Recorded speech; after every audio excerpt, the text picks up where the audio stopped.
Hello. So it's been an eternity since I have done a video on POIs. POIs were the first video that I ever did, and it did pretty well because I think POIs are really difficult to do and they're really hard to understand. So there is a 10 to 20% difference between what I think about POIs today and what I thought about POIs when I was younger and more handsome. But I kind of want to talk more about POIs from a bit of a more holistic sense. I think the first video that I made is very useful to get into POIs and get into asking POIs as a beginner debater. But I think POIs, once you get into the higher level of debating, need to change a little bit. And I have a lot of tips for what you should do, and I have a lot of tips for what you should not do now in the debating scene that is today. So first of all, a lot of things have changed in debate, and a lot of the rules that I thought existed about POIs before are no longer around. And because we debate online so much, there are a lot of new rules when it comes to POIs.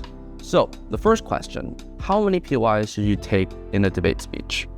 Regardless of whether the debate speech is 4 minutes long, 6 minutes long, 7 minutes long, or 8 minutes long, I think you should only ever take one. And you should always take at least one and no more than one. So basically 1 is the perfect number for the amount of POIs that you take.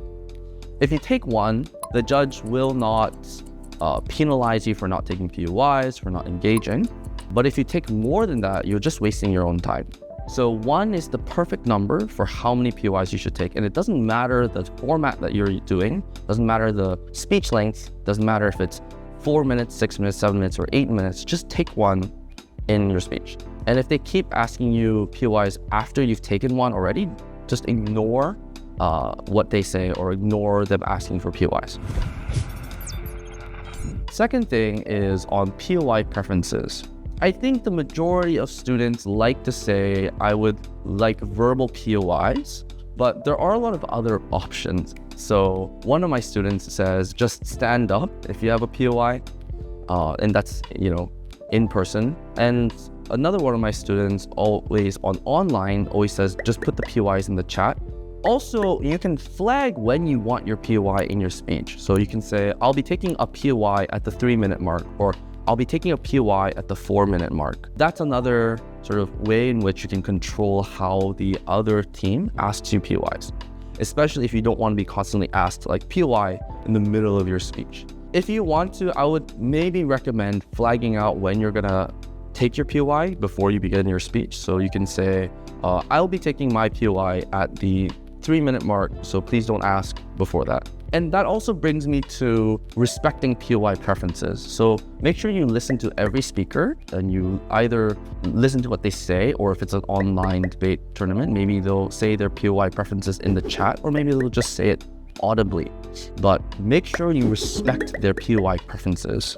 It really matters because it shows that you're respecting the other team, and then the judge won't dock you marks for being disrespectful. Because if the speaker clearly states, I will be taking a POI at 3 minutes, but you ask one at 1 minute, you're clearly not respecting their preferences or how they like to take POIs, and so the judge might dock you marks on that.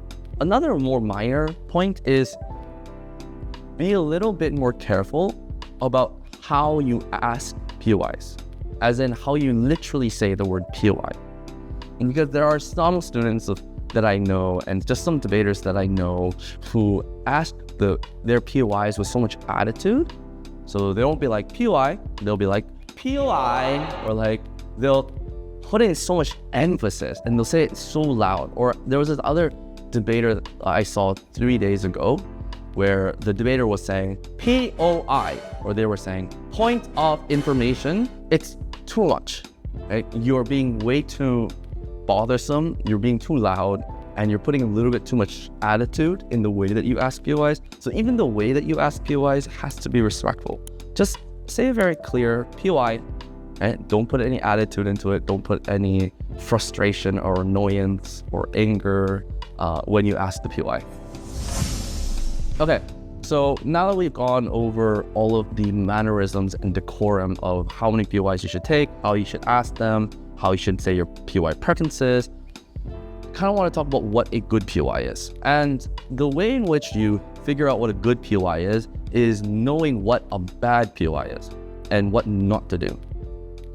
First and foremost, you'll have around 15 seconds to ask a POI, but these days I find that I just like the POIs that are more concise. Like, don't take all 15 seconds. Have a concise, simple POI that is really relevant to the debate, right? So don't make it long. Don't make it long-winded. Don't say like 3-4 sentences, right? 2 sentences max. Maybe 1 sentence is best. Short, concise, simple, I think is much better than having a really long-winded POI. There's 2 reasons for this. One, if it's really long, it feels like you're not respecting the time of the other speaker. But 2, it just loses strength and impact because you're saying so many words, but there's no point to it. You're saying a lot without saying much. Next, don't ask POIs that reveal a big error that the other team is making too early on.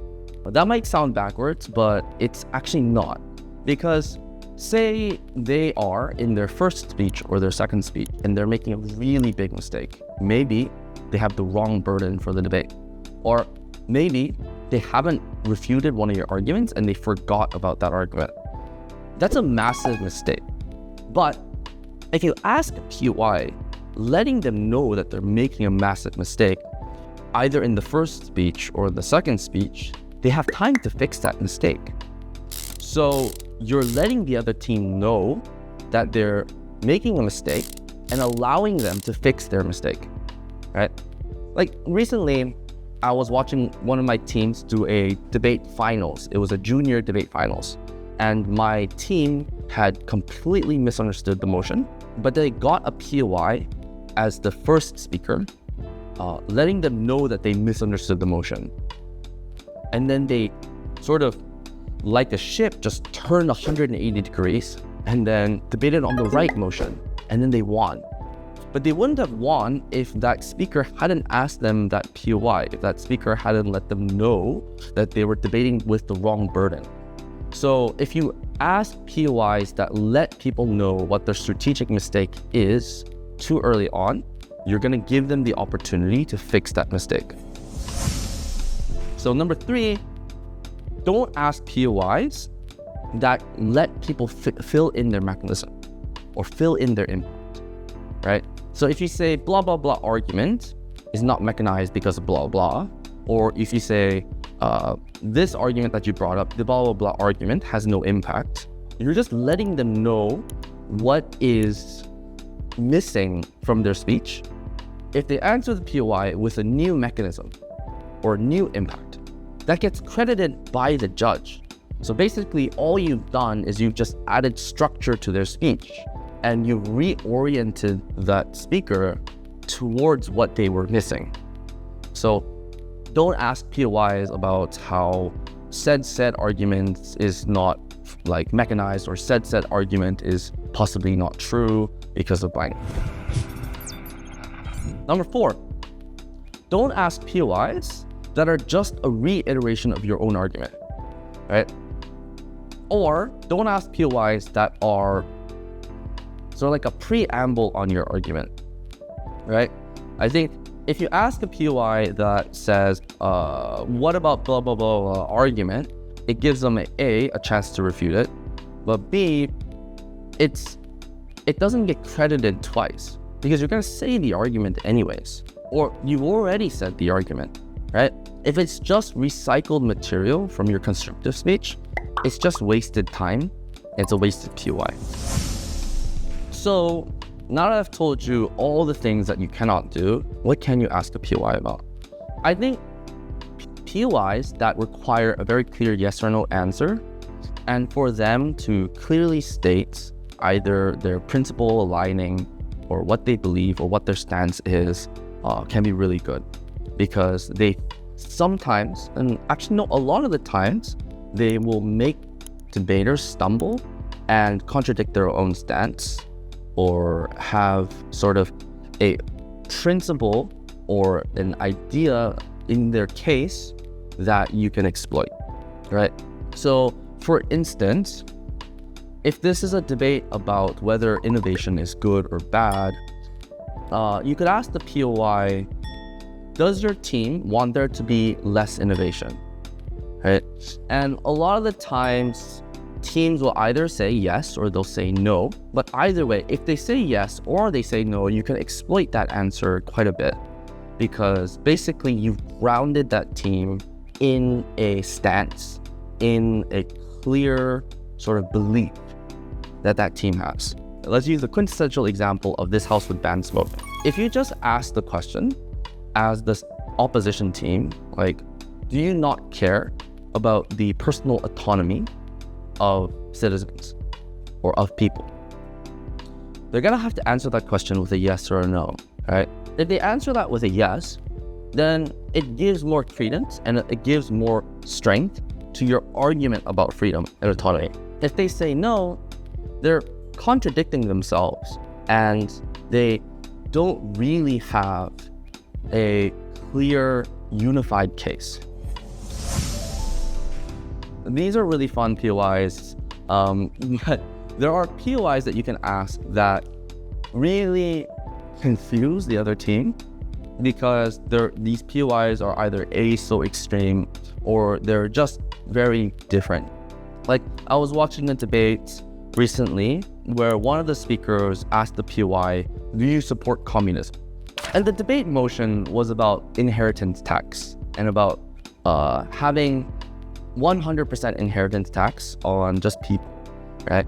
Which is not exactly communism, but that POI really made the speaker stutter a lot, and they were kind of confused, and it wasted a lot of the time in that speech. It was almost like 40 seconds of wasted time in the speech.